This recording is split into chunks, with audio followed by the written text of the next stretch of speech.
Robert Anderson. It's a 2007 Nissan Xterra. It is my daily driver and my sound quality competition car.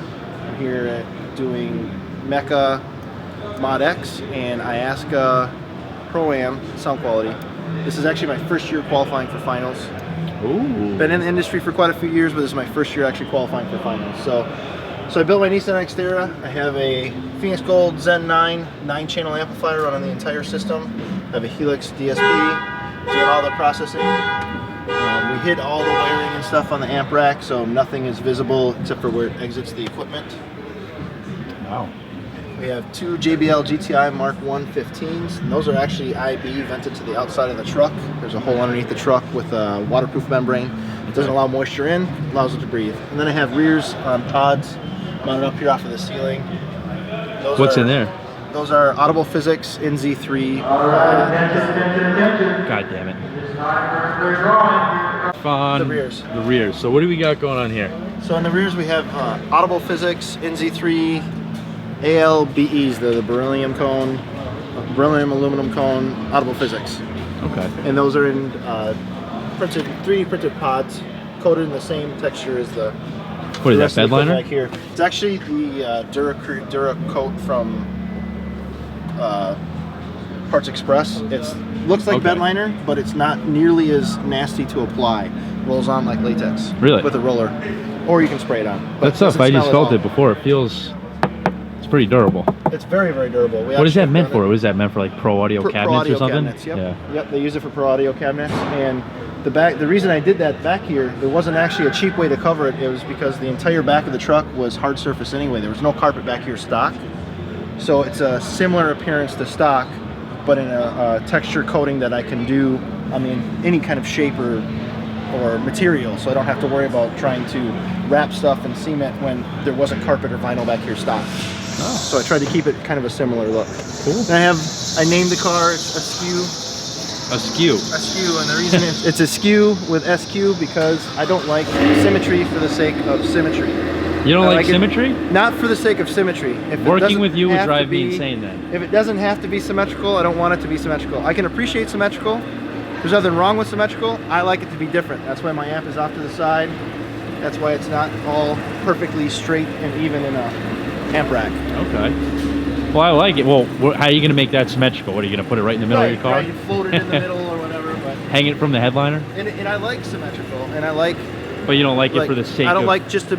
I don't want it to be symmetrical just to make it look flat and straight. I want it to be symmetry only if it needs to be. Andrew! Cool. So... Let's work our way to the front. Sure. What do we got up here? All right. What do we got up here? So up front we have Audible Physics RG100 widebands and Audible Physics Avatar tweeters and fiberglass pods, painted body color to match the car, and the pillars wrapped in headliner material to kind of give it a little bit more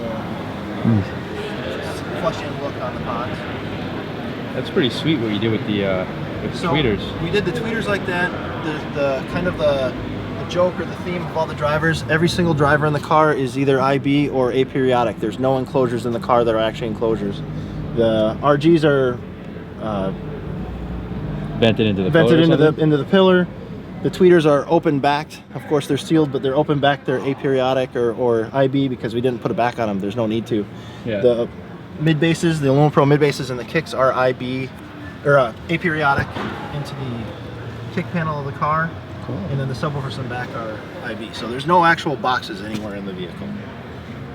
Looks nice. I like what you did with the, you kind of got it, you know, mated to the sill panel. Oh, thank you. Yeah, we tucked it in as far as possible. Well, it is a 6-speed, so on the driver's side, we had to make it look at that. as far back as we could anyway. But yeah, I didn't want them sticking way out and kind of being in the way. What do you got up here? You have well, a on the Halo dash, 9? it's a little bit too much. Yeah, it's a Halo 9 and a GS9. And a GS9. What's up with you and 9s? You got a Halo 9, a GS9, and a Zen 9. What the hell's wrong with you? Got to keep all the same numbers. Why don't you actually up your mid bases to 9-inch mid bases? What's up, man? Well, I had 9.5 ones. They didn't fit.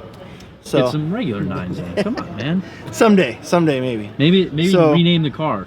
I could. Well, I'd have. You know, I should do is I should get a 2009 Xterra and then do the Halo 9, the GS9. I have to start all over from scratch. Yeah. So yeah, I like the Halo 9 for daily driving, but for sound quality purposes, you do the Sony GS9. But I really dislike the Sony GS9 as a deck in general. In terms of functionality? In terms of functionality, it is very poor. I gotta agree with you. Some people actually like it. Some people do. I don't. I think the people that like it play their playlist and use it as a volume knob, and they're happy with that. Yeah. But you're more than that. You use it as a daily... This is my daily car. I drive it every day. Yeah. I actually run my own business as well as being a car audio installer, and I use the deck every day. I needed a screen with something I can interact with my phone much easier. Yeah. So cool. All right. Anything else? Anything interesting? What do we got? There's a lot of other custom touches. So I integrated, I mean, the LEDs don't look the greatest right now, of course, but I have a custom panel with our new business logo on there. That's vinyl and headliner material. And this is actually magneted on if in case I ever have to pull it down to change that, because I wanted to change it. Added some custom dome lights because I like to be able to see at night. Yeah. I have the steering wheel is actually not out of this truck. This is actually a 2014 Pathfinder leather wrapped with backlit steering wheel controls. Okay. For the audio controls, and I made all that work. Everything works the way. How'd you manage to do that? Was it simple or was it a lot of work? It was simple to mount up, and the factory spiral cable actually did all the connections, but I had to rewire underneath the column to make the airbag and the cruise control and all the buttons actually work. So the physical part was simple, which is what a lot of people are nervous about. The wiring part, that's what we do. So it wasn't, it was a little bit of work, but it's kind of what we do. You being an installer, I'm sure it was no problem. No, not really. And then I did the leather interior because I like leather interior, and heated seats on the front. My rental car has heated seats. Oh my God. Yeah. Oh my God. I'm from Wisconsin. It gets cold up there, so I gotta have them. Yeah. What's up, Vinny? Hey. We got Vinny Taylor. That's Final right. Stretch. We're doing some videos for post them, give them to Steve maybe to promote and advertise. Excellent. Show what finals is all about. That's right. Having fun and looking at cars, listening to cars. So, all right. And I have a phone mount that actually works with my case. So I can mount that right there. It's a lot easier. Are you getting ready to judge this? Oh. And then it plugs in. He's ready to get torn apart. Meanwhile, he's showing me off the car. Vinny's about to tear it apart. I'll let you get to it. All right, thank you very much, sir. Yep.